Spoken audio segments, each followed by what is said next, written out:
Hi, hello everyone. This is Dr. Akansha Anand. I have secured rank 205 in UPSC 2022 examination.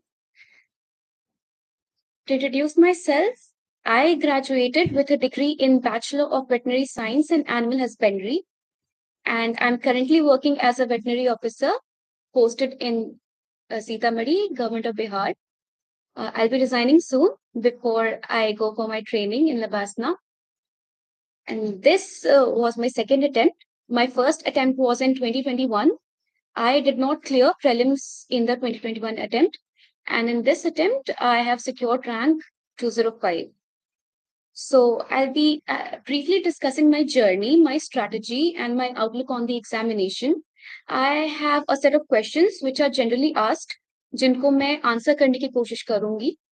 और फिर आपके जो questions होंगे वो आप कमेंट बॉक्स में टाइप कर सकते हैं. मैं उनको देखकर फिर आंसर कर दूंगी. अगर आपका कुछ पर्सनल वैसा क्वेश्चन है, अगर कोई डाउट है जो एड्रेस नहीं हो पाया है, तो इन सारे क्वेश्चंस को आंसर करने के बाद I will get to those questions.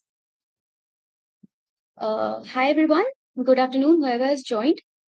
So I have already introduced myself and talking about my journey. So I graduated in 2020 in August, and thereafter I've started my UPSC preparation in full force.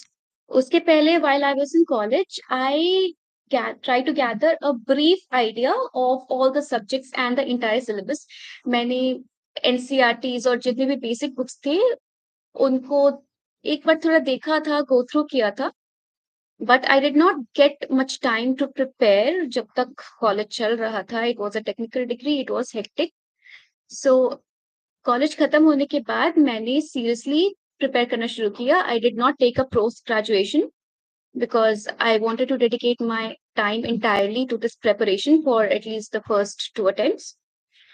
So I wrote my first prelims in 2021. So I did not clear that prelims. उसका reason मैंने figure out किया कि ये हो सकता है कि the previous night before the exam I was not able to sleep at all because of anxiety, excitement, whatever you want to name it. So sleep is very important. आपका schedule भी prelims के पहले या फिर examination के पहले ऐसा होना चाहिए. It should be aligned to the examination, क्योंकि एग्जाम सुबह 9 बजे से होता है.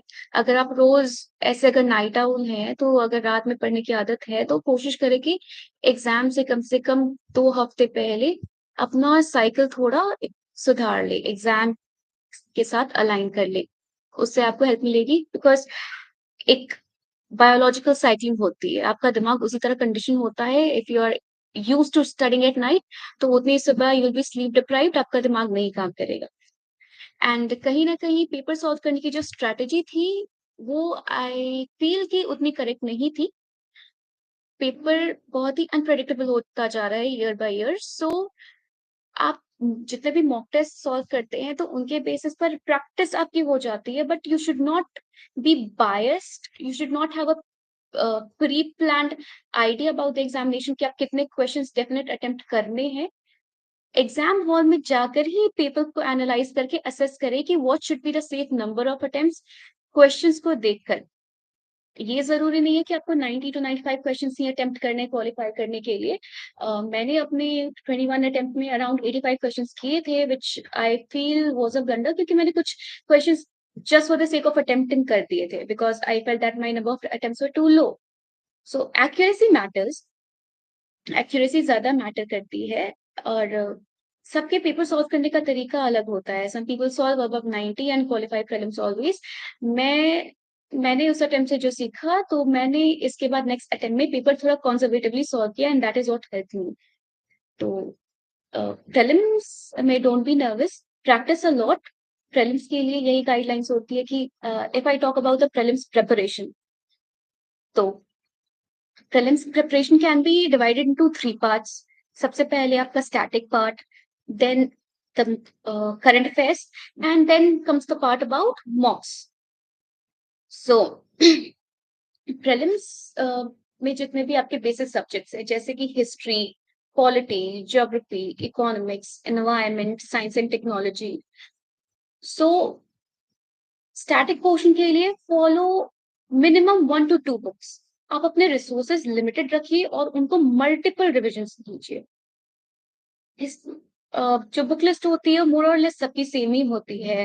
हिस्ट्री के लिए आप स्पेक्ट्रम फॉलो करते हैं, मॉडर्न हिस्ट्री के लिए। एंशिएंट मटेरियल के लिए एनसीईआरटीज, या तो ओल्ड एनसीईआरटीज या फिर तमिलनाडु बोर्ड की NCERTs, both are good sources. अगर आपको किसी कोचिंग का मटेरियल अच्छा लगता है, वो प्रेफर करना चाहते हैं, तो that is also well and good. किसी एजुकेटर को फॉलो करना चाहते हैं, you can do that. But एक दो से ज्यादा, एक स्टैंडर्ड बुक और फिर दूसरा कॉम्प्लीमेंट्री रीडिंग से ज्यादा ना रखिए, because that will only enlarge the content you have and give you not as much result as you expect. And then polity के लिए I completely relied on Laxmikanth. मैं लक्ष्मीकांत पढ़ी और उसको मल्टीपल टाइम्स रिवाइज किया है। देन इकोनॉमी के लिए I refer to Mrinal sir's classes and notes. Environment, Shankar IAS and Sudarshan Gurjar sir on Unacademy. ये दो सोर्सेज मैंने एनवायरमेंट के लिए फॉलो किए हैं। And current affairs are always there because environment is a very dynamic, very evolving topic in current times. Science and technology में कुछ ऐसे सेट ऑफ टॉपिक्स हैं, जैसे cell, nano technology, VR, AR, जो इमर्जिंग टेक्नोलॉजीज हैं, उन सब के बारे में you should have an idea, जो कि आपकी करंट अफेयर्स मैगजीन कहीं ना कहीं कवर कर देती है। और आपको भी एक लिस्ट ऐसे बना लेनी चाहिए, आपको कहीं मिल जाएंगी, जो आपको जरूर पढ़कर जाना चाहिए।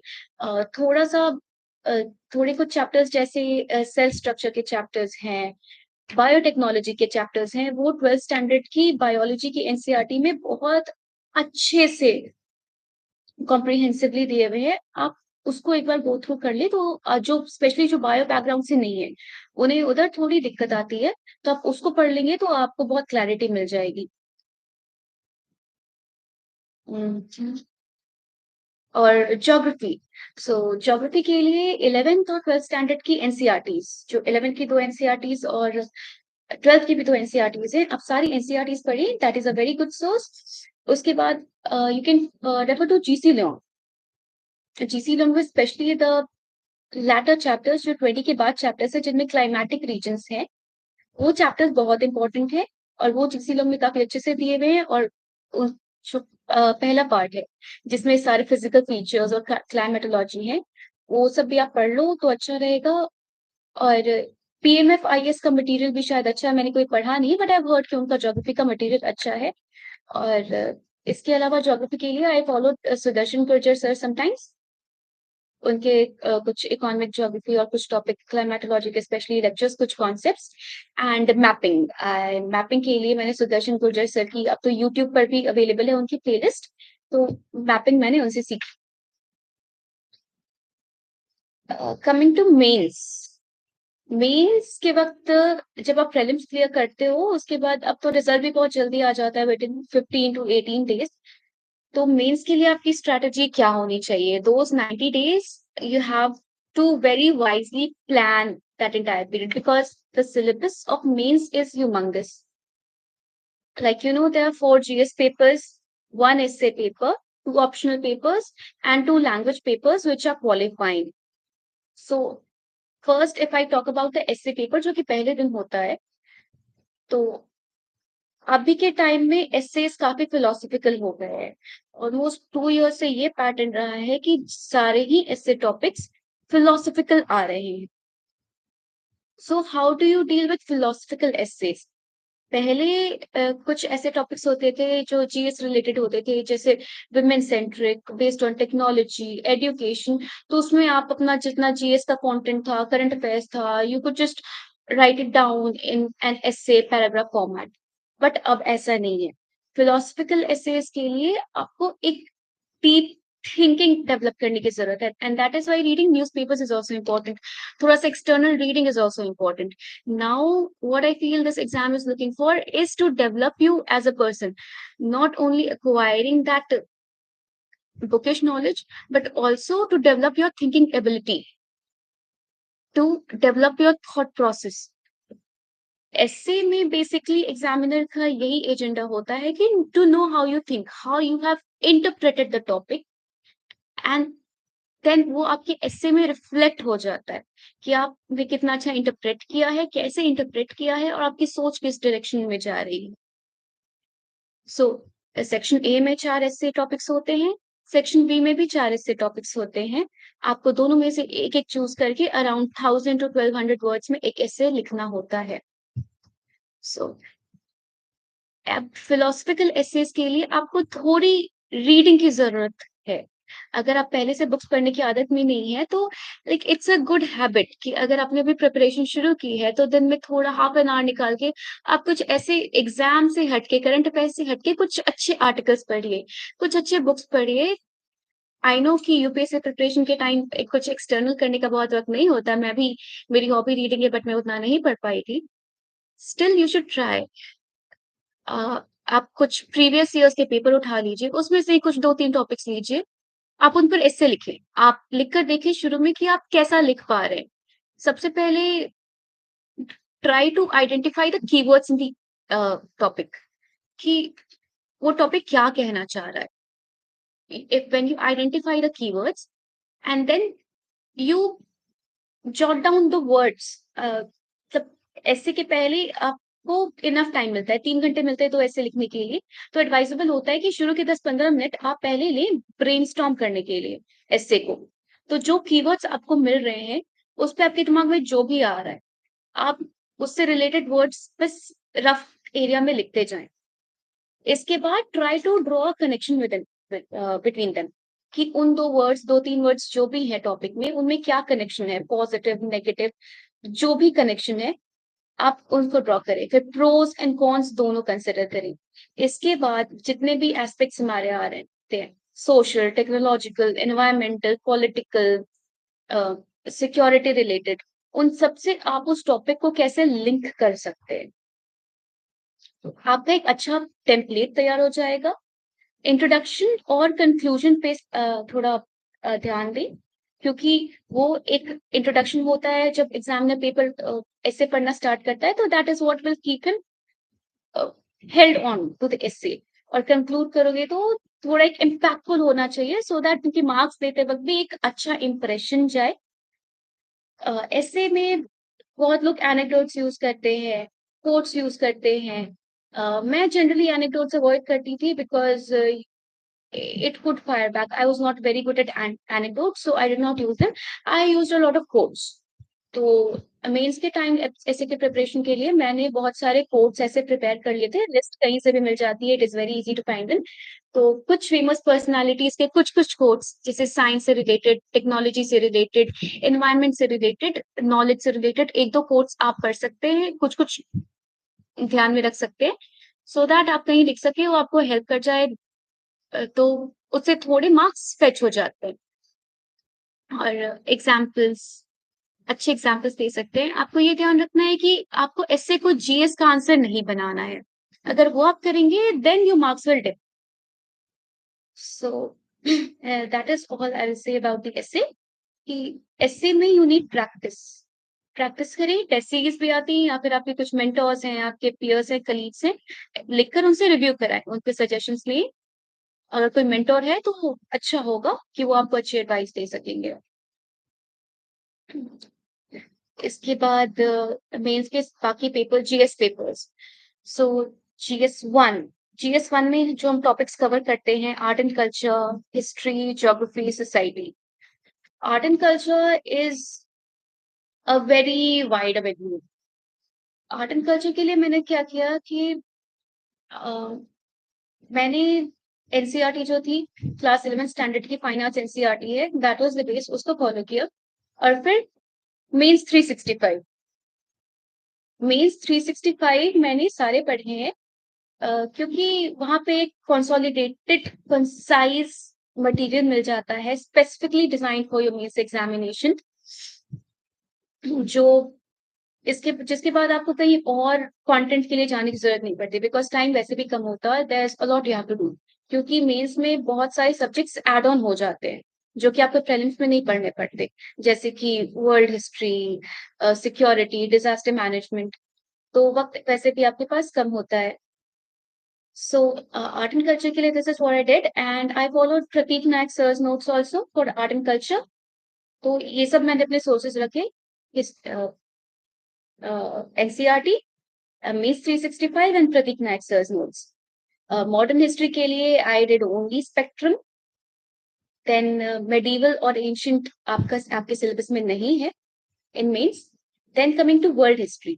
वर्ल्ड हिस्ट्री आपको नया पढ़ना पड़ता है पहली बार मेंस के लिए. तो इसके लिए एक दो कुछ बुक्स भी आती हैं जो ऑप्शन वाले लोग पढ़ते हैं. आई did not refer any book. मुझे ओझा सर के नोट्स कहीं से मिल गए थे. उनकी उनके नोट्स तो बहुत ऑप्शनल पैटर्न पे थे, बहुत ही डिटेल्ड नोट्स थे, बट मैंने आई स्किम्ड थ्रू देम. मैंने जो इम्पोर्टेंट जो हाइलाइट्स है सिलेबस में, आप जो वर्ड पढ़ोगे जैसे colonization, nazism, fascism, world war one, जो इम्पोर्टेंट थीम्स है उनको पढ़ना इंपॉर्टेंट है. सपोज कॉलोनाइजेशन है तो कौन से फैक्टर्स रिस्पॉन्सिबल थे, how it went, what was the course of events. आपको सारे नाम, वॉर्स के नाम वो सब नहीं याद रखने, वो सब ऑप्शनल स्टूडेंट्स के लिए है. आपको टेक्निकलिटीज, स्पेसिफिक्स नहीं याद रखनी है. आपको थीम्स याद रखना जरूरी है, course of action, course of events याद रखना जरूरी है, उसके इम्पैक्ट्स याद रखने जरूरी है. Suppose if I take an example world war one, तो what were the reasons for it. उस कोर्स क्या था वॉर का, कौन से कंट्रीज, कौन से पावर्स उसमें इन्वॉल्व थी, क्यों इन्वॉल्व थी, उनका एजेंडा, उनका मोटिव क्या था, और फिर लास्ट में रिपरकशंस और उसके इम्पैक्ट्स क्या हुए. So this is how you have to prepare. इसके बाद then society. So society is something which is specific only to mains. Society के लिए I refer to some coaching materials, vision IAS या वाजीराम का कुछ मटेरियल था, मैंने उसको फॉलो किया.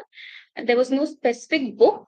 और अन अकेडमी पे देयर वर सम एजुकेटर्स, मैंने कुछ क्लासेस उनकी की, and I prepared short notes. और मींस 365 का जो सोसाइटी का मटेरियल आता था वो मैंने पूरा पढ़ लिया. So I had enough content for society. Society में मेजर टॉपिक्स आपके women centric, education, child labour जैसे कैरा, जेजेसी, वो सब चीजें आ जाएंगी. Maternal pregnancy, termination of pregnancy, ये सब चीजें हाईलाइटेड थी. तो सोसाइटी के लिए उतना आई गेस इनफ है. और जिनका सोशियोलॉजी ऑप्शनल है, well and good.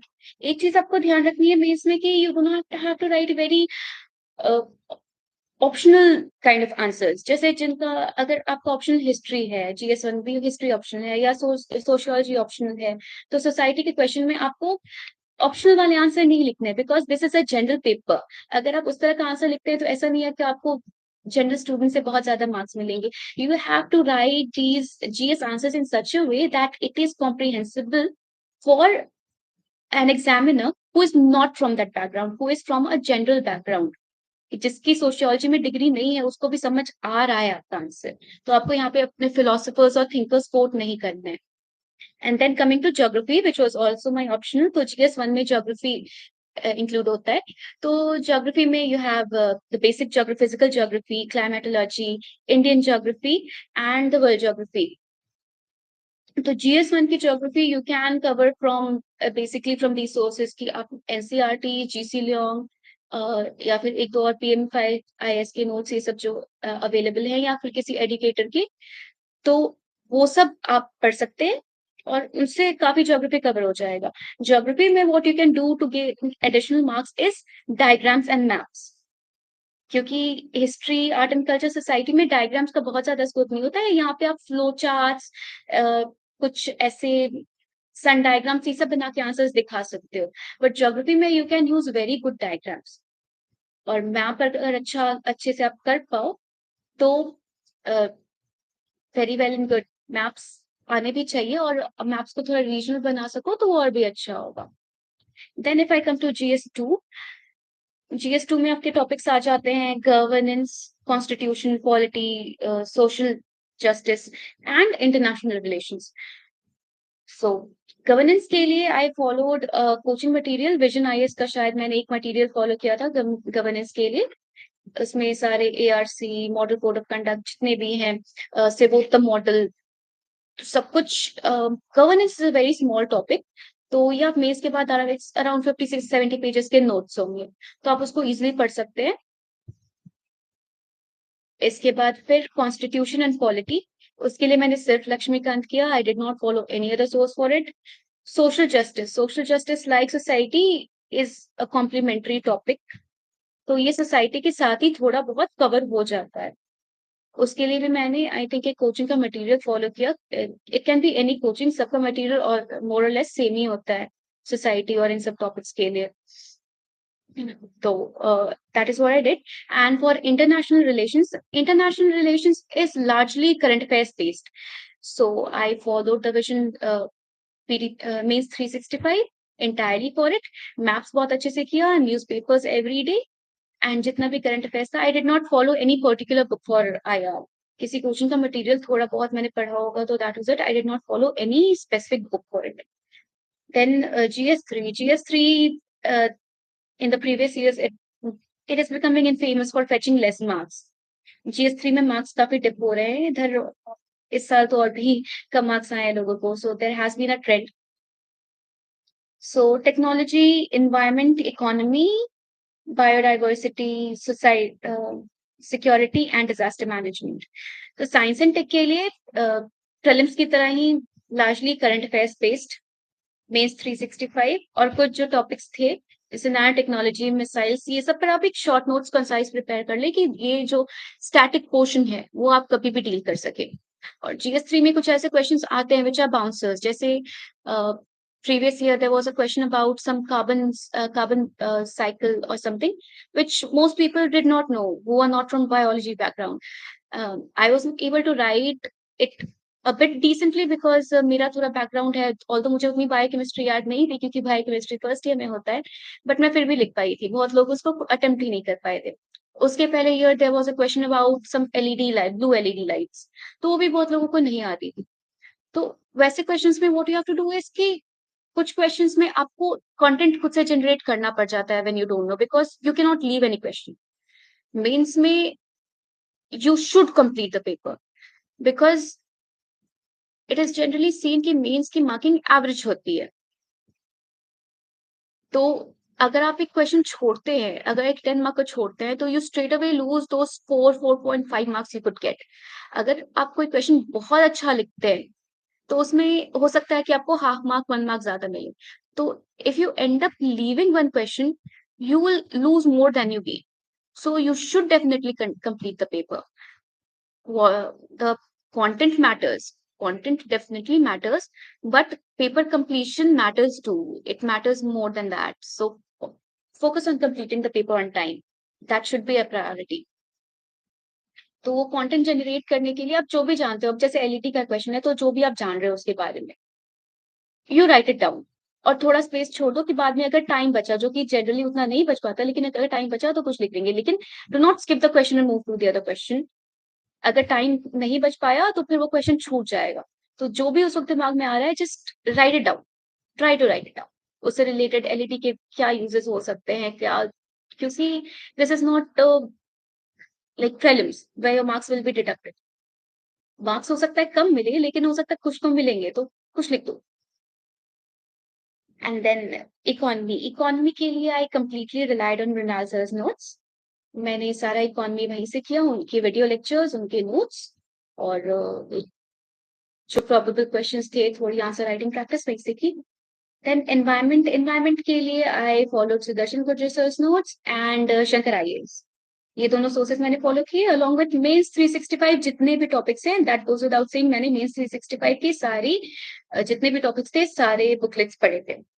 Then security, internal security के लिए I read a book. It is, I think, I do not remember the exact name, by Ravi Agnihotri IPS. There is a book. Um, Let me just search the name of the book.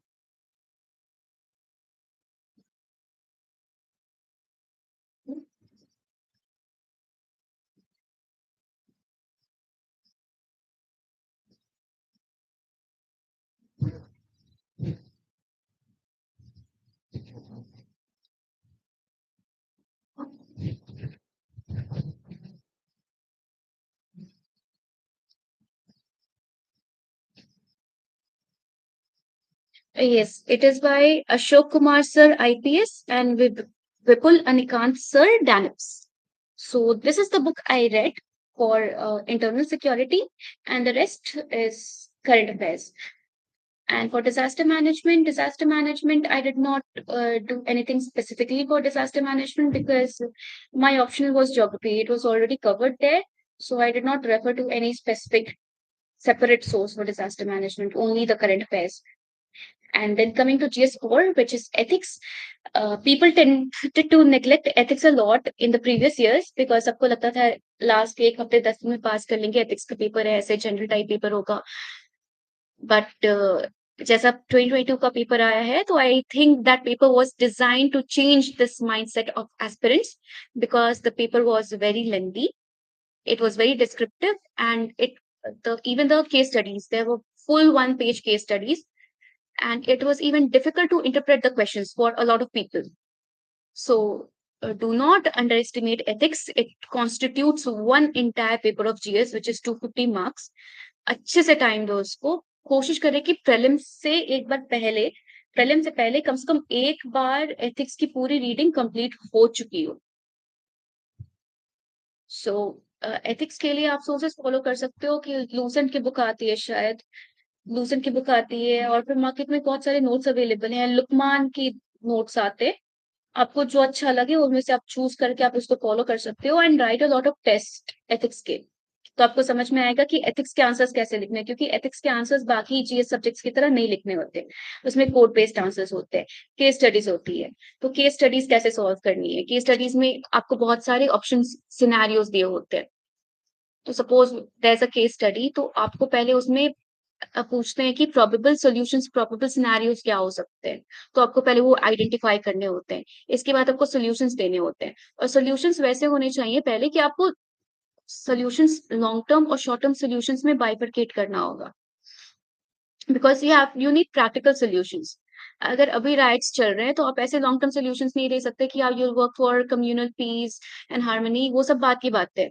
आप अभी on the spot क्या करेंगे सो that is how you should write it पहले आप short term जो pertinent solution है अभी के वक्त के लिए अगर अभी कोई सिनेरियो चल रहा है तो अभी के वक्त के लिए क्या पर्टिनेंट सोल्यूशन है पहले आप वो बताएंगे इसके बाद you will go to the long term prospect okay so ethics paper solve करने के कई तरीके पीपल फॉलो डिफरेंट पैटर्न्स कुछ लोग पहले केस स्टडी करना प्रेफर करते हैं because they feel that more marks can be वहां पे ज्यादा आप अपनी क्रिएटिविटी दिखा सकते हैं कुछ लोग सीक्वेंशली पेपर फॉलो करते स्टार्ट करते हैं क्वेश्चन से और फिर कोड बेस्ड क्वेश्चन से मैं पेपर सीक्वेंशली सॉल्व करती थी because it was just how I preferred it मुझे लगता था कि उस सेक्शन में ज्यादा क्रिएटिविटी दिखाने की अपॉर्चुनिटी है बिकॉज जो फिलोसॉफिकल कोड बेस्ड क्वेश्चंस होते थे that can be interpreted in multiple ways और केस स्टडीज में जो भी आप कोर्स ऑफ एक्शन है वो बहुत ज्यादा वेरिड नहीं हो पाता आपके पास आप बीइंग एन ऑफिसर जो प्रैक्टिकल कोर्स ऑफ एक्शन होता है वो कहीं ना कहीं लिमिटेड ही हो जाता है तो that is how I solve the paper but it is totally upon your discretion कि आप कैसे करना चाहते हैं and the last part is optional उससे पहले दो जो कॉम्प्लीमेंट्री पेपर है तो कॉम्प्लीमेंट्री पेपर जो कंपलसरी पेपर्स है लैंग्वेज पेपर्स तो उसके लिए मैंने ज्यादा कुछ नहीं किया था इंग्लिश के लिए तो कुछ ही नहीं किया था हिंदी के लिए थोड़ा व्याकरण की बुक्स जो थी मेरी स्कूल की वो मैंने पढ़ी थी मुहावरे पर्यायवाची शब्द और हिंदी लिखने की अगर आदत नहीं है तो आप एक दिन बैठकर थोड़ा लिखकर प्रैक्टिस कर लें एसेज और ट्रांसलेशंस कि आपको समझ में आ जाए थोड़ा लिखने में आपकी थोड़ी हाथ खुल जाए क्योंकि हमें जब इंग्लिश मीडियम की आदत होती है तो हिंदी लिखना काफी टाइम से छूट चुका होता है so that is all I did for Hindi इसके बाद the major topic is optional so कुछ लोग मुझसे पूछ भी रहे हैं कि what is my background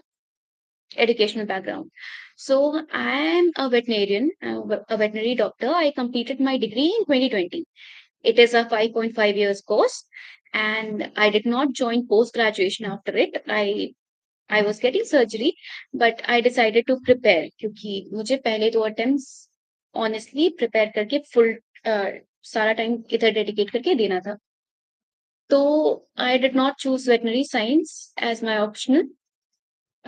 I don't think there's any veterinarian here, so I'm not answering that question. Why I did not choose veterinary science.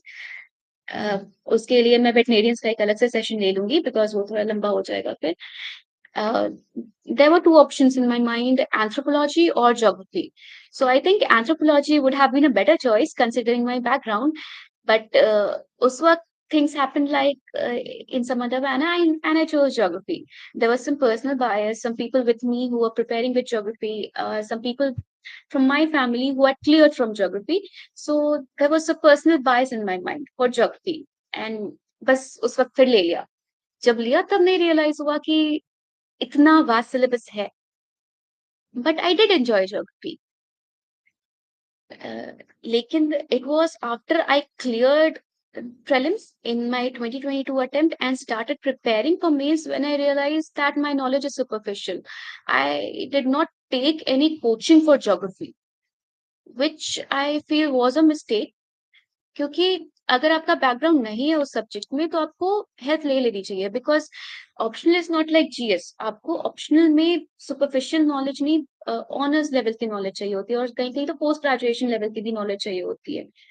So you need a very deep knowledge for the optional subject. और there has been a trend in the past few years कि even I have prepared from home. Like my entire journey after college मैंने दिल्ली जाकर कोई formal वैसी coaching नहीं की. I utilized all the online resources available, but I did not enroll formally in any coaching. So you cannot always discredit the coaching industry because you get a lot of help from there. तो मैंने इतना self study सुना था कि फिर मैंने सोचा कि मैं भी कर लूंगी. तो मैंने कोचिंग नहीं ली और बाद में आई रियलाइज कि मुझे ले लेनी चाहिए थी. लेकिन फिर nothing could be done then क्योंकि उस वक्त बहुत कम था और मेंस के लिए प्रिपेयर करना था. तो I got notes from Himanshu sir, guidance IAS. और उनको मैंने बहुत अच्छे से पढ़ा. मैंने सोर्सेज बहुत लिमिट कर दी जितने भी बेसिक बुक्स हैं ज्योग्राफी ऑप्शनल के. And I score 291 in geography optional which is quite a good score. I think highest 298 गए हैं. 298, someone got 298, someone got 297, and I think I have 291.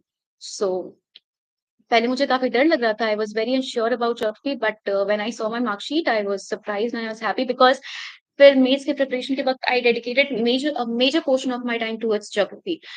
So उस limited time में फिर उस situation में मैंने क्या किया कि मैंने हिमांशु सर से नोट्स लिए, गाइडेंस आईएएस के जो क्लासरूम नोट्स थे, and I read them thoroughly. मैंने कॉन्सेप्ट बिल्डिंग पर बहुत वक्त दिया, specially is the models and theories part. चूंकि this is not a optional based session, तो I am not going to technicalities. I am just going to say कि optional के लिए do not underestimate optional. Optional के लिए if it is not your background, even if it is your background, there is no harm in referring coaching notes या फिर taking help from coaching institutions because optional 500 marks constitute करता है. और if your optional में आपके पास chance होता है to take that leap कि आप बहुत अच्छे मार्क्स स्कोर कर सकते हैं बिकॉज जीएस बहुत ही जनरलाइज्ड हो जाता है and you do not know how GS will be scored. तो optional really can give you an edge. तो मैंने बहुत थर्ली पढ़ा और जितने भी मेरी स्टैंडर्ड बुक्स थी मैंने उनको ही बार बार पढ़ा, नोट्स बार बार पढ़े. और जो टेस्ट थे, बहुत ज्यादा टेस्ट नहीं भी लिख पाई, तो जितने थे उनको एवेल्युएट कराए और मॉडल आंसर्स मैंने सबके पढ़ लिए. डायग्राम्स और मैप्स पे मैंने बहुत फोकस किया because they are value additions to any answer, to any paper. वो वैल्यू एडिशंस होती हैं. And that is how I did my geography paper and because it turned out so well. तो I am happy with it. And previous year questions paper को कैसे analyse कर सकते हैं? Answer I think optional मैंने deal कर लिया. Interview.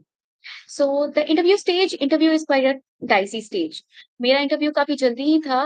My interview was on 2nd February, which was the 4th day of the interview cycle. So interview is not knowledge based test. It is known as personality test because it tests if you are fit for that position of being a civil servant or not. तो आपको knowledge से ज्यादा आपको इस चीज पे focus करना होता है कि how opinionated you are, how you express your opinions, how you articulate them.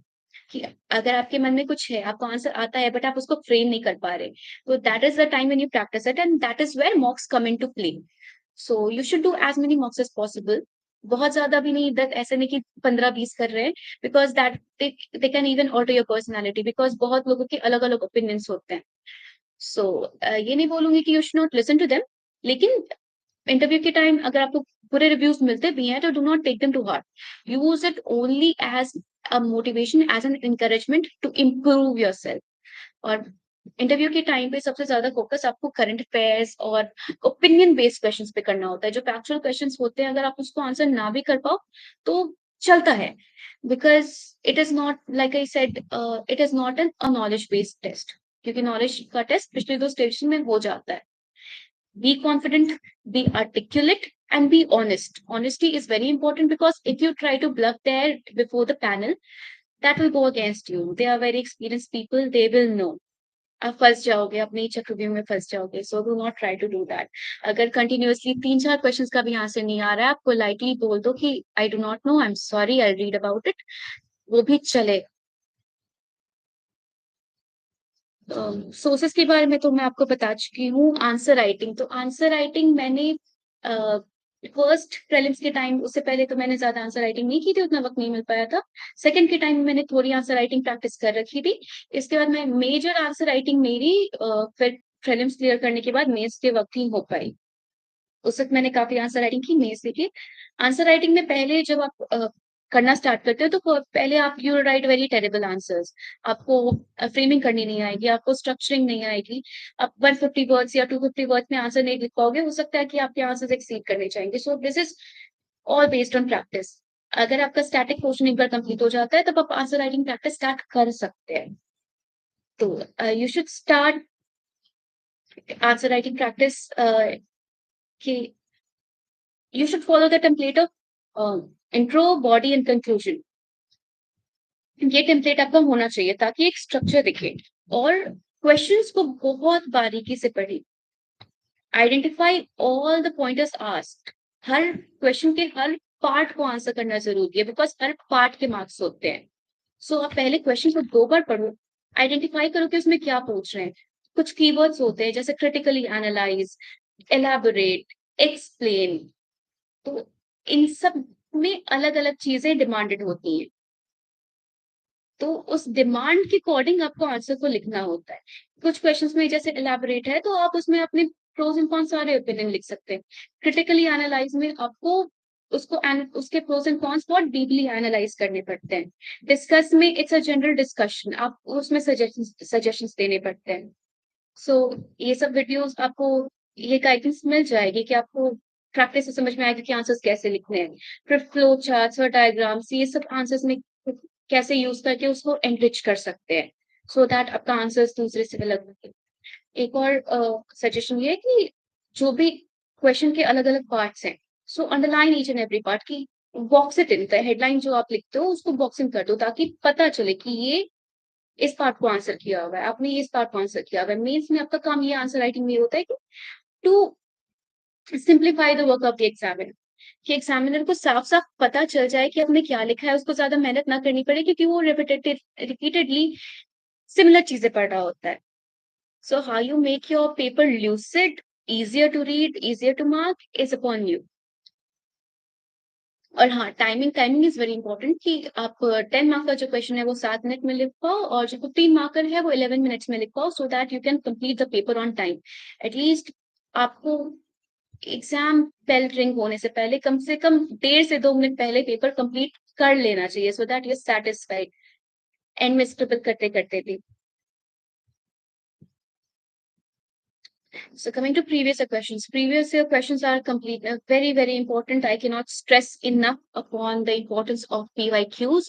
They are a kind of a window into the mind of the people who set the question paper for the UPSC examination. Prelims के लिए भी, mains के लिए भी. Because it is seen that UPSC has a tendency of repeating questions. वो या तो questions को थोड़ा घुमा फिरा कर, नहीं तो options में से वो लोग questions repeat करते हैं. If you look at the 2021 prelims paper, 3-4 questions ऐसे थे जो बिल्कुल exact repeated थे previous year से. वो भी बहुत ज्यादा लंबे टाइम के नहीं, कुछ only few years back के question जो exact repeated थे. So previous year questions you should definitely go through. और UPSC के जो previous year questions है वो तो करने ही चाहिए. CSE के, आपके पास अगर टाइम हो तो आप CDS के और CAPF के जो एग्जाम्स यूपीएससी लेती है जियोलॉजिस्ट के, अगर वक्त मिले तो आप कभी वो सब पेपर्स भी देख सकते हो। ज्यादा 20-25 साल के नहीं, कुछ ऐसे 3-4 साल पुराने सब्जेक्ट स्पेसिफिक, टॉपिक स्पेसिफिक वैसे क्वेश्चन देख लोगे तो एक आइडिया लग जाएगा कि यूपीएससी क्या पूछना चाहती है। और मेंस के लिए आपको सब्जेक्ट सेग्रीगेटेड ऐसे क्वेश्चन बैंक्स मिल ही जाएंगे, topic wise, year wise, subject segregated questions मिल जाएंगे। तो अपनी आंसर राइटिंग प्रैक्टिस करने के लिए बेस्ट है कि आप वहां से जो स्टैटिक क्वेश्चन है वो तो आप बहुत कंफर्टेबली वहां से क्वेश्चंस पिक कर सकते हैं। मॉडल आंसर्स भी उनके आते हैं, आप अगर चाहे तो उसको पढ़ सकते हैं कंपेयर करने के लिए। Then for answer writing practice there are also portals like Insights का ओपन पोर्टल होता है where you can write your answers and get them reviewed by peers for practice. So that is also a good platform, जो free resources हैं जो आप aspirants use कर सकते हैं। कोचिंग कितनी इंपॉर्टेंट है?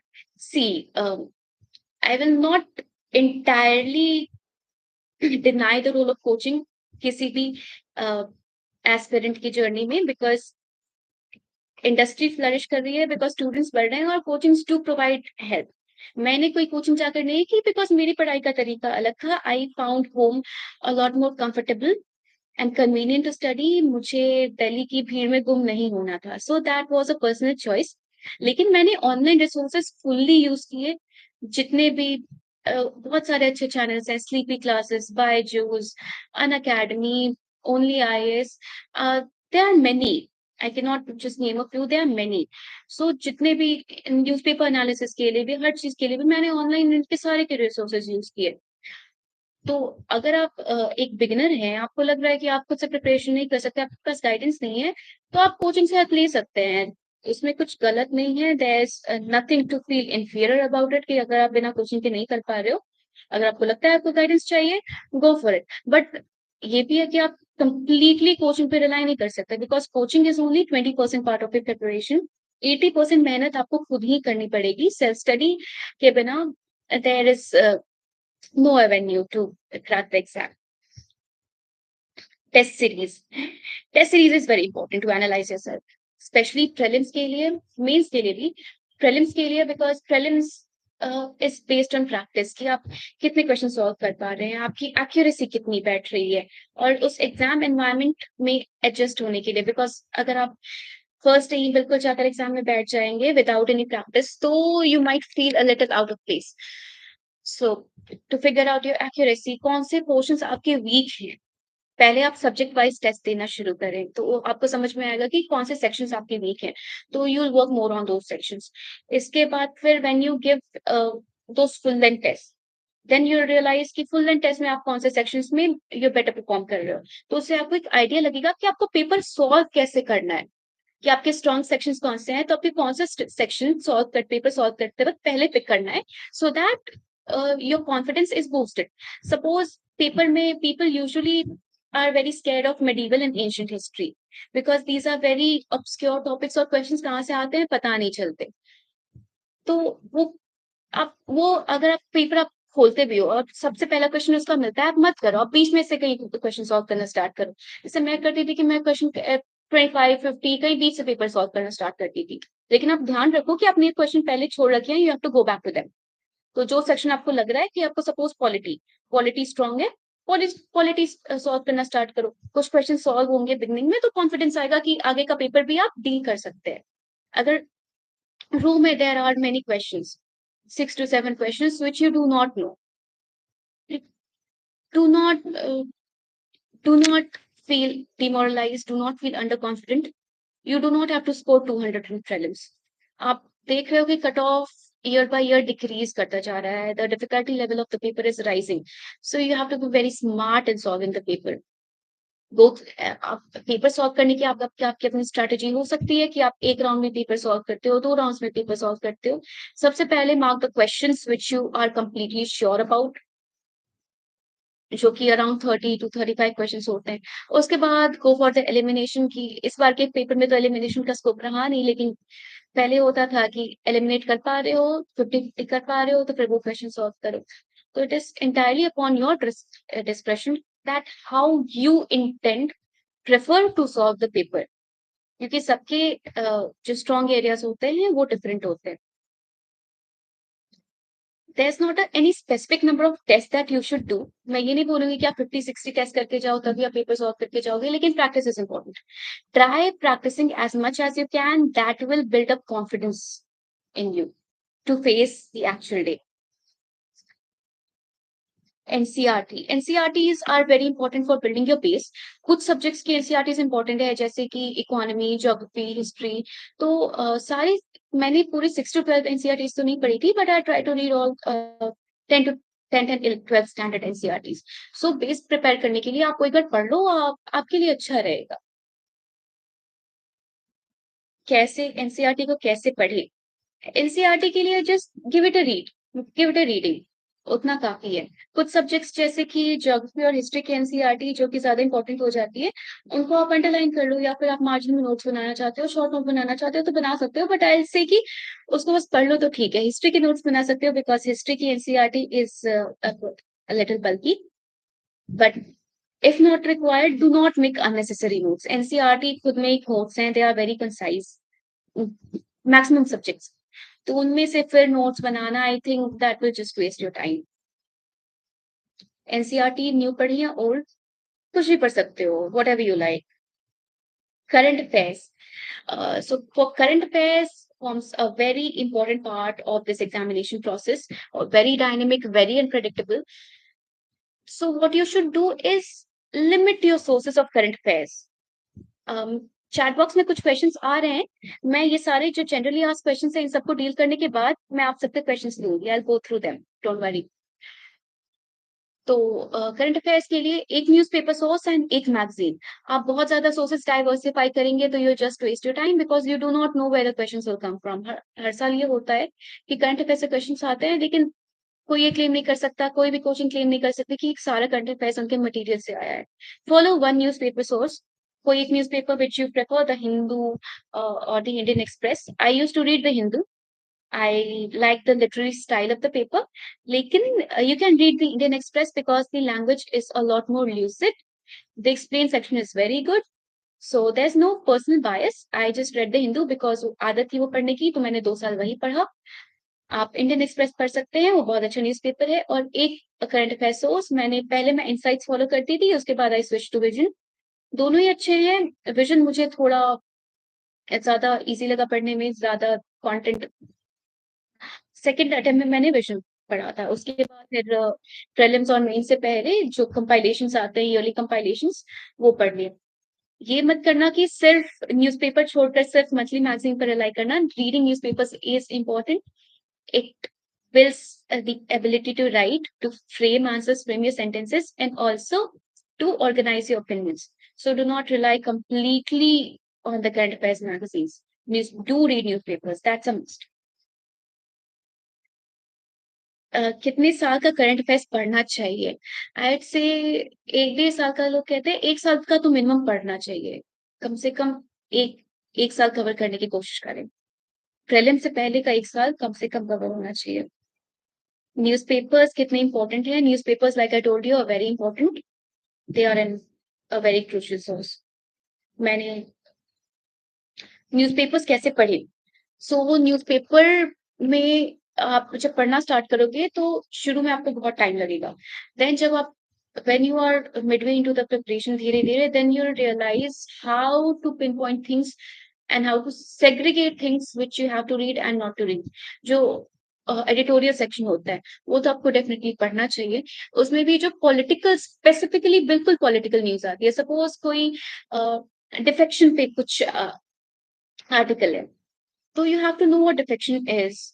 क्या हो रहा है उस स्टेट में, क्यों हो रहा है, व्हाट आर द कॉन्सिक्वेंस. उससे रिलेटेड जो लॉज हैं, जो सुप्रीम कोर्ट की रूलिंग्स हैं, जो आर्टिकल्स हैं, कॉन्स्टिट्यूशनल जो प्रोविजंस हैं, जो अमेंडमेंट है, वो आपको जानना जरूरी है.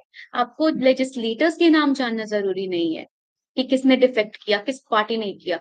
आपको आंसर में वो नहीं लिखना होगा ना, आपसे वो पूछेंगे. जो प्योरली पॉलिटिकल न्यूज होती है, जो स्टेट स्पेसिफिक ऐसे न्यूज होती है, क्राइम न्यूज होती है, वो सब आपको नहीं पढ़ना होता. जो न्यूज ऑफ नेशनल इंपॉर्टेंस होती है, इंपॉर्टेंट डिस्कवरीज, इन्वेंशन होती है साइंस एंड टेक्नोलॉजी की, ये सब आपको पढ़ना होता है.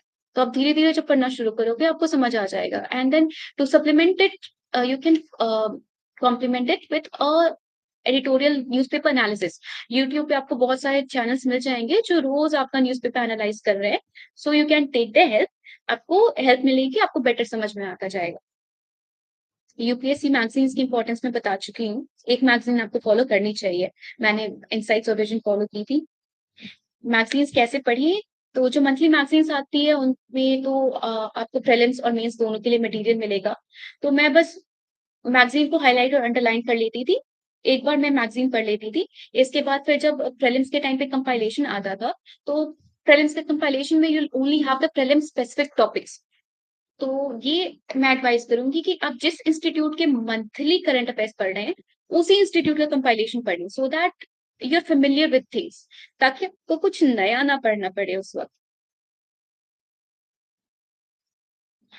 प्रिपरेशन की शुरुआत मैं बता चुकी हूँ आपको, मैंने 2020 में की थी, आफ्टर ग्रेजुएटिंग फ्रॉम कॉलेज।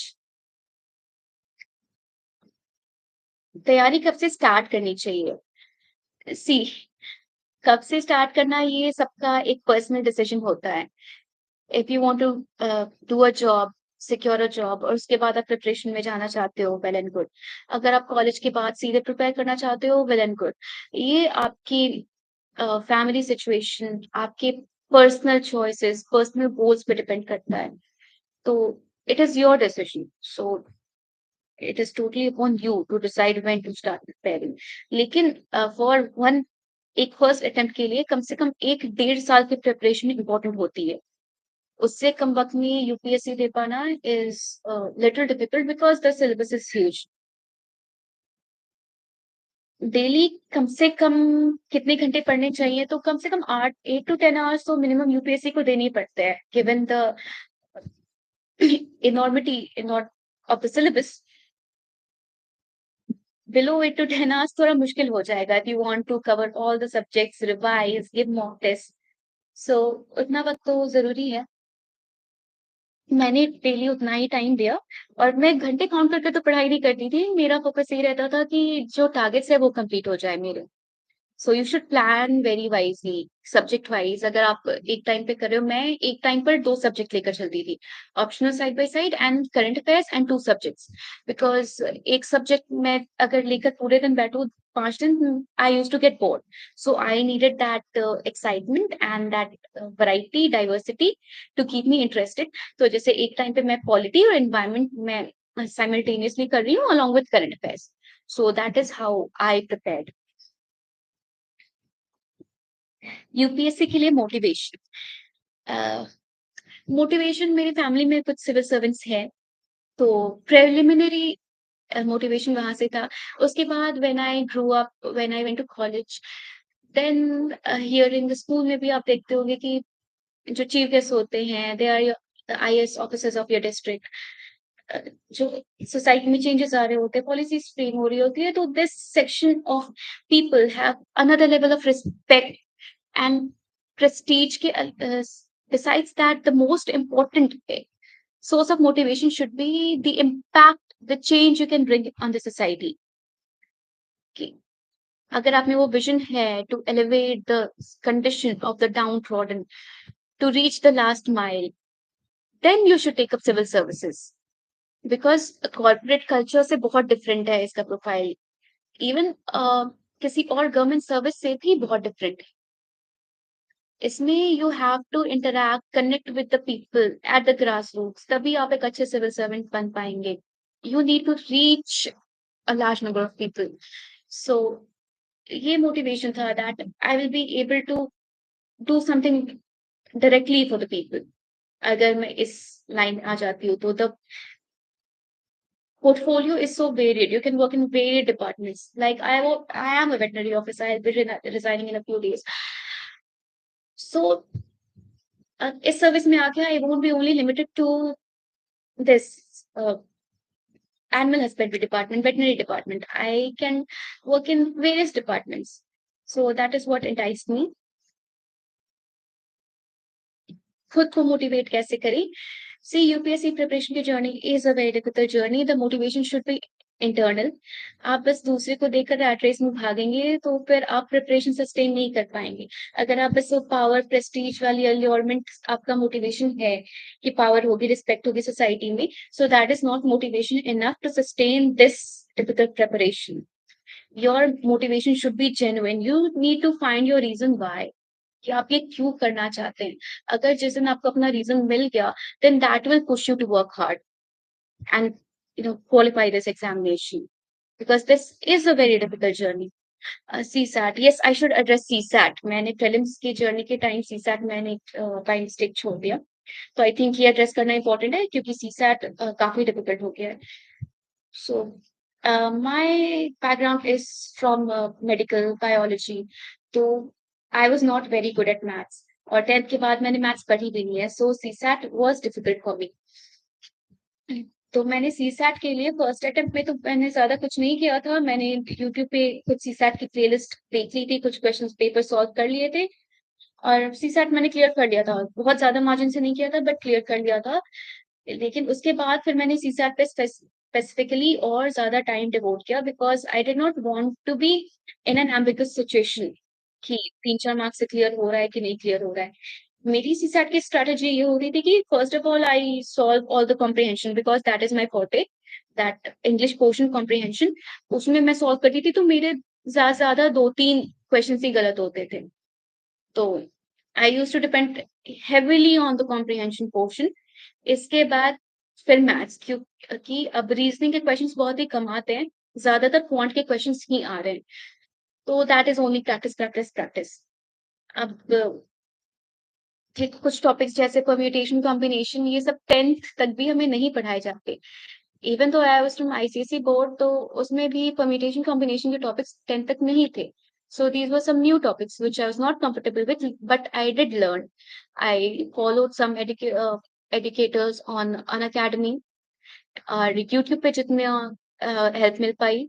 तो सीसैट के लिए मैंने ये सब सोर्सेस बहुत फॉलो किए और मैंने बहुत प्रैक्टिस की। मैंने लगभग 6-7 पेपर सॉल्व किए सीसैट के, और that is what I did in final exam में। फिर भी काफी एंजाइटी हो जाती है for people who are not from the maths background, because ये देखना कि कौन सा क्वेश्चन सॉल्व हो रहा है, which is question is going to give you marks, वो थोड़ा डिफिकल्ट हो जाता है in those 2 hours, but that is what you can do. You should practice a lot. और अभी तो सीसैट का पैटर्न फ्रॉम दिस ईयर काफी ज्यादा चेंज हो गया है, तो आई सजेस्ट टेक हेल्प। अगर आपका वैसा मैथ्स का बैकग्राउंड नहीं है तो आई थिंक जो कोचिंग इंडस्ट्री भी है, टीचर्स भी है, तो वो लोग भी अपना पैटर्न चेंज करेंगे सीसैट पढ़ाने का। सो अकॉर्डिंगली आप अपने आप को चेंज करो। सीसैट पे अब आप एस्पिरेंट सबको ज्यादा ध्यान देने की जरूरत पड़ेगी। Even as a qualifying paper, this can eliminate a large number of students. So work on it. That is all I can say. Time table कैसे बनाना चाहिए और मैंने अपना टाइम टेबल कैसे बनाया। See honestly speaking, I use to be a night owl. मैंने बहुत कोशिश की कि मैं सुबह उठकर पढ़ पाऊँ, कुछ दिनों तक कर पाती थी, लेकिन ज्यादा टाइम तक मैं वो टाइम टेबल सस्टेन नहीं कर पाती थी। I won't say that is the best way to go about it or the healthiest way, but at the end of the day, it all mattered to me was completing my targets and clearing the examination, because ये बहुत hectic process होता है। ये सबके लिए अपने convenience पे depend करता है। एग्जाम के पहले श्योरली आपको अपना टाइम टेबल एग्जाम के साथ अलाइन कर लेना चाहिए। मैं कोशिश बस इतनी करती थी कि मैं जो दिन के टारगेट्स है, जो मैंने प्लान कर रखा है, वो कंप्लीट कर पाऊँ। कम से कम 8 to 10 डेडिकेटेड आवर्स मैं जरूर दे पाऊँ। और बाकी मैंने ऐसे कोई स्पेसिफिक टाइम टेबल नहीं रखा था। I could not follow a rigid time table, and I think that is what help me, because I did not make it very strict, very rigid, very torturous for myself. I tried to enjoy the preparation. I tried to learn and you know keep myself easy, because the first attempt में मैंने बहुत stress ले लिया था, तो second attempt में that is what I changed, कि मैंने स्ट्रेस मिनिमाइज करने की कोशिश की। ऑप्शनल सब्जेक्ट कैसे चूज किया, आई have talked about this. Medium medium तो आप जिसमें भी कंफर्टेबल हो, आपकी एजुकेशन अगर हिंदी में है तो गो फॉर हिंदी मीडियम, अगर आप हिंदी में अच्छा लिख सकते हो तो कोई प्रेशर नहीं है आप पर इंग्लिश चूज करने का। I know it is said that Hindi medium के बहुत अच्छे रिजल्ट्स नहीं होते, एग्जामिनर्स अच्छे नहीं होते। So my medium was English, so I don't think I am the right person to comment about it. मेरा मीडियम इंग्लिश था, आप अपनी कन्वीनियंस पे वो चूज करें तो बेहतर होगा। सोशल मीडिया, मैंने अपनी सोशल मीडिया यूजेस बहुत रिस्ट्रिक्ट कर दी थी। I had deactivated my social media accounts. I only had WhatsApp because WhatsApp connect होने के लिए लोगों से, because I was in job also since the October of last year, तो वो जरूरी था। तो व्हाट्सएप मेरे पास होता था, because you even need to talk to some friends during the examination. तो व्हाट्सएप बहुत ज्यादा डिस्ट्रैक्टिंग नहीं होता है, but you have to limit your interaction with people. Do not get swayed by what other people are doing or saying। हो सकता है कि आप आपका फिफ्थ सिक्स अटेम्प्ट हो, लोग आपको क्रिटिसाइज कर रहे हो, people could be talking about you. ऐसा होता है कि प्रिपरेशन में 5-6 साल जब आप दे चुके हो, यू फील वेरी स्टैग्नेटेड कि आपकी लाइफ वहीं पे है, एंड पीपल हैव 5-6 साल में they have taken leaps, they have achieve milestones. So do not get discouraged by it, be happy for the success of other people. तो फिर जब आप सक्सेसफुल होंगे तो लोग आपके लिए उससे भी ज्यादा खुश होंगे। Be happy in other people success and confident about your struggle. Online preparation online करनी चाहिए, offline again what ever suits you. अगर आपको क्लासरूम एनवायरनमेंट ज्यादा कंफर्टेबल लगता है अपने लिए तो आप डेफिनेटली जाकर ऑफलाइन क्लासरूम में पढ़ें। ऑनलाइन अगर अच्छा लगता है, आप फील करते हैं कि आपका टाइम सेव होता है, या फिर आप डिसिप्लिन्ड वे में ऑनलाइन प्रिपरेशन कर पा रहे हैं, तो आप ऑनलाइन चूज करें। यूपीएससी की तैयारी के लिए दिल्ली जाना जरूरी है, इसके लिए तो मैं बोलूंगी डेफिनेटली नॉट, क्योंकि मैंने अपनी सारी प्रिपरेशन घर से की है। और आज के टाइम में when so much content is available on YouTube, online, everywhere, आप अगर कोई मटेरियल करंट अफेयर्स मटेरियल भी है तो you can get it printed xerox, आप उसका पीडीएफ डाउनलोड कर सकते हो। टेस्ट पेपर्स भी इतनी इजीली अवेलेबल है। तो आई से नो, दिल्ली जाना तो बिल्कुल जरूरी नहीं है। आप बहुत कंफर्टेबली, अगर आपके घर में वो इन्वायरमेंट है, then you can prepare from home. I agree, environment is important. सबके घर में उतना सपोर्टिव एनवायरमेंट नहीं होता, सो उसके लिए आप अपना डिसीजन ले सकते हैं। सिलेबस समझ नहीं आता, क्या करें? सिलेबस, प्रीलिम्स का सिलेबस थोड़ा वेग है, उसमें बस आपके टॉपिक्स दे रखे हैं। मेंस का सिलेबस काफी ही डिटेल्ड है। तो सिलेबस को कैसे समझें आप? सिलेबस का जो यूपीएससी पे उसका एक प्रिंट आउट ले लें, ना stick it on your board, या फिर आप स्टडी टेबल पे उस सिलेबस को हमेशा अपने साथ रखें और उसको बार बार पर अंडरलाइन करके जो हर सारे कीवर्ड्स आइडेंटिफाई करें। प्रीलिम्स का सिलेबस इस उसमें बस टॉपिक्स लिखे हैं, तो आपको पढ़ाई भी वैसे ही करनी है। हिस्ट्री है तो पूरा हिस्ट्री पढ़ लेना है, नहीं तो आपको यूट्यूब पे बहुत सारे वीडियोस मिलेंगे, और मैंने भी एक्सप्लेन कर दिया कि क्या क्या सोर्सेज होने चाहिए, कहाँ कहाँ से पढ़ना है। और मेंस के लिए तो काफी इलेबोरेट सिलेबस है, वो भी मैं एक्सप्लेन कर चुकी हूँ पहले। मैप्स, मैप समझ नहीं आते, मैपिंग के लिए आई एग्री, फर्स्ट पहली बार जब आप बड़ा सा मैप लाकर अपनी दीवार पर लगाएंगे तो it can be very intimidating कि इतना सब कुछ कैसे याद रहेगा, इतने सीज, कॉन्टिनेंट, स्ट्रेट्स। आप एक स्ट्रेटेजी बना लो मैप के लिए, गो कॉन्टिनेंट वाइज या फिर गो लैंडफॉर्म वाइज। कि आपने एक कॉन्टिनेंट पिक किया, सपोज अफ्रीका पिक किया, तो सबसे पहले उसकी जितनी भी कंट्रीज हैं, उस उनके सारे कैपिटल्स आपने वो सारे याद कर लिए, सबके लोकेशंस देख लिए, उनकी उसकी पूरी मैपिंग कर ली। इसके बाद फिजिकल फीचर्स, कहाँ उनके लेक्स, इंपॉर्टेंट लेक्स हैं, फॉरेस्ट हैं, रिवर्स हैं, इन सारों की मैपिंग कर ली। फिर उसके अराउंड जो सीज हैं, वाटर बॉडीज हैं, वो सारी देख ली। तो आप पूरे वर्ल्ड मैप के लिए फॉलो कर सकते हो। और मैंने सुदर्शन गुर्जर सर को फॉलो किया था मैपिंग के लिए, उनकी यूट्यूब पे भी प्लेलिस्ट अवेलेबल है आई थिंक, इंडिया की मैपिंग के लिए भी और वर्ल्ड मैपिंग के लिए। आई think that is a very good source, very comprehensive, और बहुत अच्छे से पढ़ा रखा है, तो you can refer that.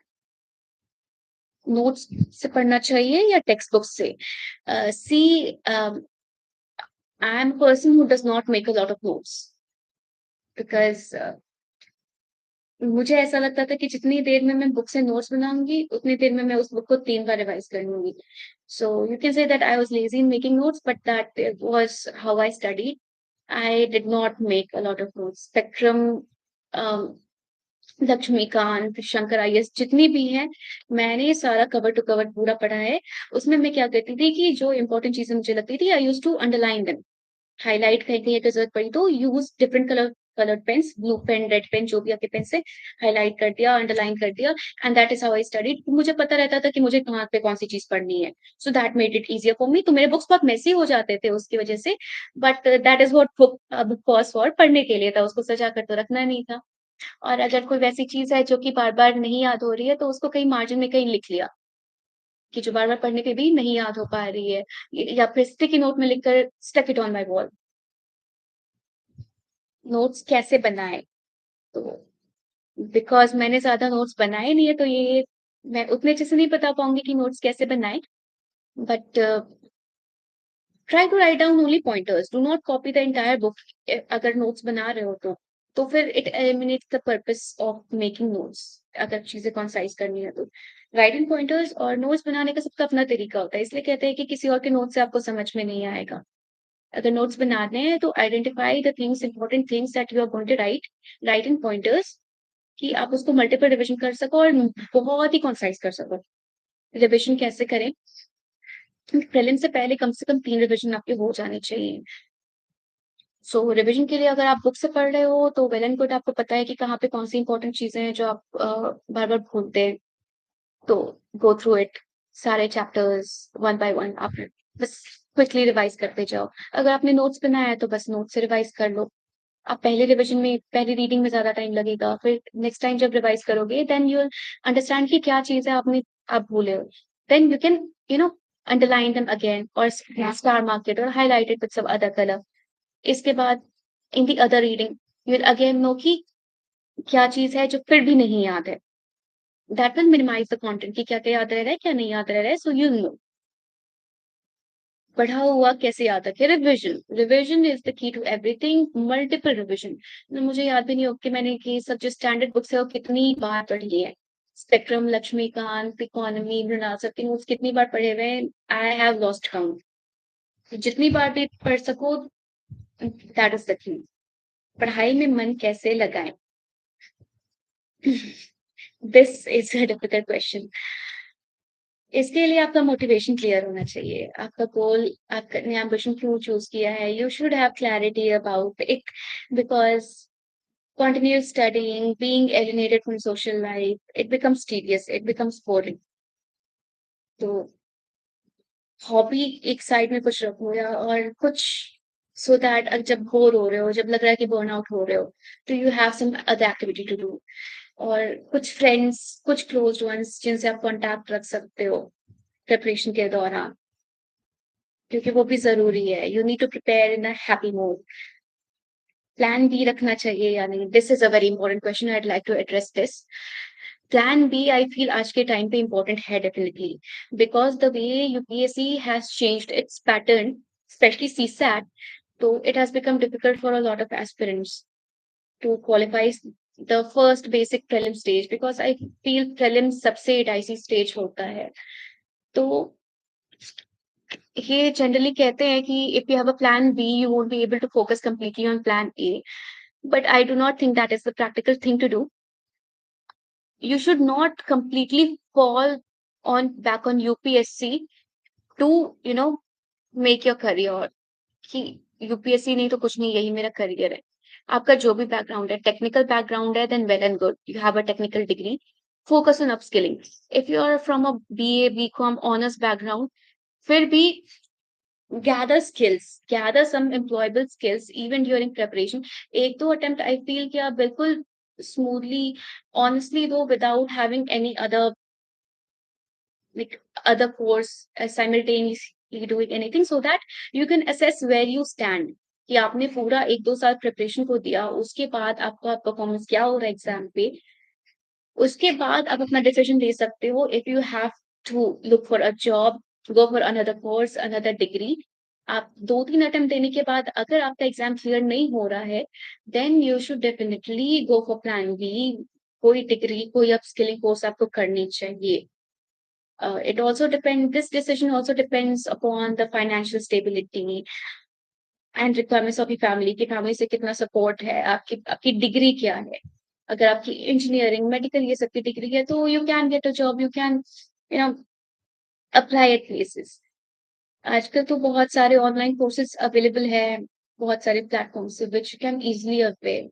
So I think students should consider that. My interview experience, it was cordial. I had Aaron Chaubey sir's board. So Chaubey sir का board completely DAF follow नहीं करता. So the questions were from all areas, economy, environment, internal security. मेरे DAF से बस एक related चीज पूछी गई from my veterinary background, because as also working as a veterinary officer, तो veterinary के 2-3 questions पूछे गए मेरे से, because it is a unique field also. And the board was cordial. The experience was nice. The interview went on for around 30 minutes. Initially, सबको थोड़ी nervousness होती है, because मेरा first interview था, panel के सामने जाने में, face करने में. But when you're inside the room, like, बाहर की सारी चीजें block out हो जाती है. It's just you and the panel members. So just be confident, be honest. And exam की जर्नी आपकी पर्सनालिटी वो सिविल सर्वेंट के लाइक बना देती है। आपको मॉक्स में वही सिखाते हैं, जस्ट जो मॉक्स में सीखा बस उसको इम्प्लीमेंट करो। यदि आपको फिर से यूपीएससी देने का मौका मिले तो आप क्या करना नहीं चाहोगे? अ, अब I think my journey has ended with this. I will probably get IAS, तो फिर से तो एग्जाम नहीं देना है, for which I am very grateful कि सेकंड अटेम्प्ट में मेरी जर्नी खत्म हो चुकी है। बट अगर फिर से एग्जाम देना हो तो मैं क्या नहीं करूंगी? आई थिंक मैं ऑप्शनल पे थोड़ा ज्यादा टाइम देती, सो दैट, क्योंकि ऑप्शनल में मेरे मार्क्स तो अच्छे आ गए, but I was not feeling very confident, because मैंने पहले उतना टाइम नहीं दिया था, मैंने मेंस के बाद ज्यादा टाइम दिया था। और बस यही।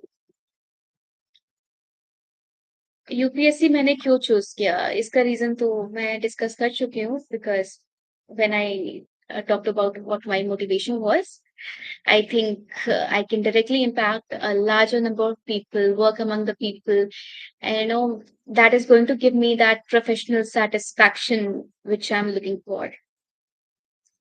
और मेरी तरफ से एस्पिरेंट्स के लिए एडवाइस ये होगी, सबसे पहले तो if you choosing this career, if you want to start preparation, बहुत वाइजली चूज करें कि आपको ये प्रिपरेशन करनी है, क्यों करनी है, आपका क्या मोटिव है इसके के लिए, आपका रीजन क्या है, कैसे आप प्रिपरेशन को सस्टेन करोगे, आपको अपना ऑप्शनल क्या चूज करना है, आपको अपनी स्ट्रैटेजी क्या चूज करनी है।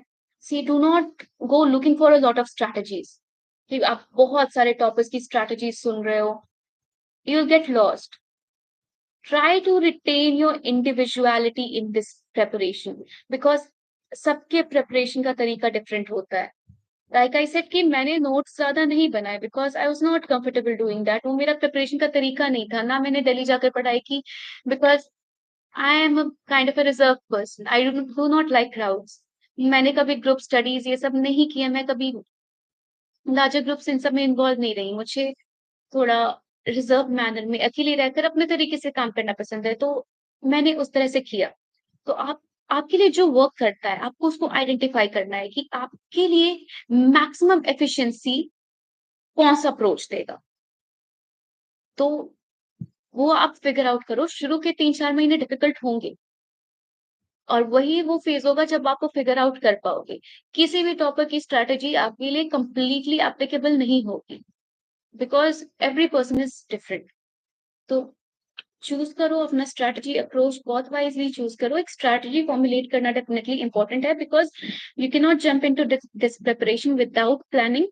अगर आप प्लान बी रखना है तो वो भी आप बहुत समझदारी से प्लान करके चूज करो कि आपको क्या प्लान बी रखना है, और अपना प्लान बी कब आपको इम्प्लीमेंट करना है।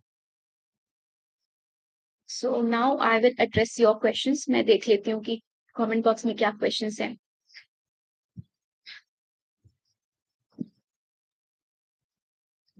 How to approach GS, I have talked about this.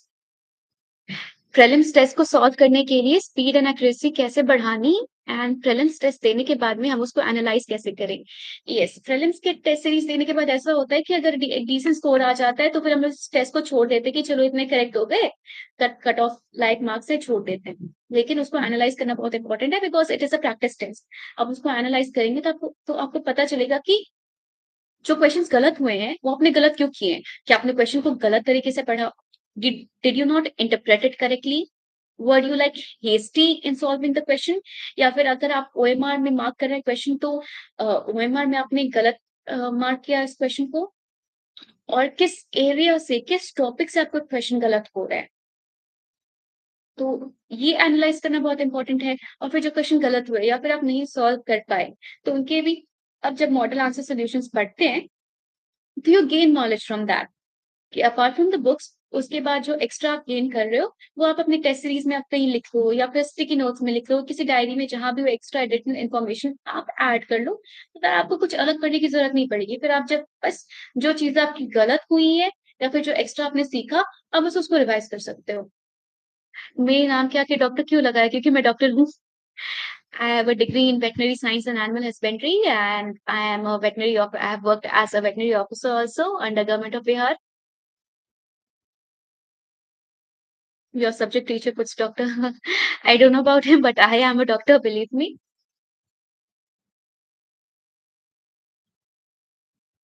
Vijay, I have answered your question. What about current? I have discussed about current affairs. How many test series? So, see, at least come se come 20-25 try to solve. So, like that is a decent number for getting that speed, accuracy, and confidence, building that morale to solve, face the actual day of the examination.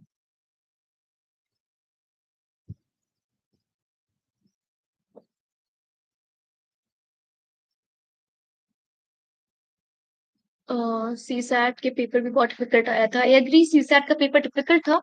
और किस तरह approach करना है मैं आपको बता चुकी हूँ कि अगर आपसे नहीं सॉल्व हो पा रहा, अगर आपका मैथ्स इतना अच्छा नहीं है, तो take help. CSAT best source. मैंने अन अकेडमी पे मधुकर कोटावे सर को फॉलो किया था सीसैट के लिए, लास्ट अटेम्प्ट में। That was enough for the previous attempt, but अब थोड़ा different approach लेना पड़ेगा, and I think all the educators, all the mentors are going to change their approach now for now onwards, seeing the pattern of the changed pattern of the paper. Proper. I am getting IAS this year, so no more attempts for me. Subjects which you have not very good understanding, what would you prefer, video lectures or books? Please tell me. So subjects which I did not have a very good understanding. So that subject for me was economy, because I had never studied economy in my life before preparing for this examination. तो मैंने उसके लिए सबसे पहले एक book follow की, कि at least base बने, मुझे समझ में आया कि ये सब्जेक्ट है क्या। पहले सबसे पहले 11th स्टैंडर्ड की और जो 12th स्टैंडर्ड की मैक्रो इकोनॉमिक्स की NCERT, I read that. And another book, I am forgetting the name of the author, Ramesh Singh, वो थोड़ी सी पढ़ी। इसके बाद फिर I discovered Mrunal sir, and that I think was a one stop solution, कि थोड़ा सा बेस मेरा बिल्डअप हो चुका था। और उसके बाद Mrunal sir also teachers from like level 0। तो आपको जो बेटर अंडरस्टैंडिंग दे, आप एक बुक सोर्स किसी भी सब्जेक्ट के लिए, आप सिर्फ ऑनलाइन कंटेंट पर मत रिलाई करो। Books are important, books are an important source of knowledge. एक स्टैंडर्ड बुक जरूर रखो, even though you are following an online source. Do you prefer video lectures over books? No, I do not prefer video lectures over books. They are complementary. Both of them should supplement each other. Do not ignore books. How to improve English for mains and interview, being a Bengali medium student? Read newspapers. और कुछ नहीं कर सकते तो read newspapers daily. That will definitely help you. The language in the Hindu, if you're a Bengali medium student, do not read the Hindu. Go for Indian Express. The language there is simpler, and read the editorials. You learn structuring and framing of sentences, and try to write every day. Try to write how to deal with emotional things in journey. So this journey is emotionally very tumultuous. It is very taxing on you physically, mentally, emotionally. So you should have a small set of friends around you जो आपके well wishers हैं. A lot of people are not important, लेकिन कुछ लोग family में, कुछ friends, so that when you feel low, you have a recluse, you can go to them. और अगर mental condition आप manage नहीं कर पा रहे हो, which is a very mental health is an important question in this preparation journey because this journey does take a toll on you because everything about this journey is very uncertain. तीन stages हैं and you can flunk any stage. लोग interview stage से भी वापस आते हैं and they are back to square one और फिर से जर्नी स्टार्ट करनी पड़ती है. तो फेलियर से डील करना काफी मुश्किल होता है. जब मैंने फर्स्ट प्रीलिम्स नहीं किया था तो आई वाज वेरी डिसअपॉइंटेड और जब तक मेरा फाइनल रिजल्ट नहीं आ गया तब तक at every stage of the exam वो स्ट्रेस होता ही होता है. तो you need people around you who can जो बूस्ट यू आपकी, who can make you believe in your hard work कि अगर ठीक है ये स्टेज अगर नहीं भी क्लियर हुआ, you have been working hard, कभी ना कभी होगा, have patience. और अगर if you believe in those things, you can also take respite in spirituality, meditate. Meditation कोई religious चीज है नहीं, anybody can do it to focus for peace of mind. दिन में अगर आप 10 मिनट भी शांति से बैठकर close your eyes and focus on your breath, believe me, it will help you a lot. It will help you calm down. Total books का नाम बोल दीजिए प्रीलिम्स का. मैं बता चुकी हूँ राजदीप. मैंने सारे सब्जेक्ट स्पेसिफिक बुक्स सारे बता दिए. Motivation for CSE, dealt with this, CSAT, PSOs, starting preparation along with BMS. Okay, you can start your preparation along with BMS. Read the NCRTs first, इसके बाद then you can switch to the standard books. Build a base with NCRTs. So I guess these are all of the questions and I've addressed everything. I hope this session was beneficial for aspirants and it was nice interacting with everyone. Uh, for further questions or if you people want to connect with me, I have a public account on Instagram. The ID is dr.akasha28 underscore.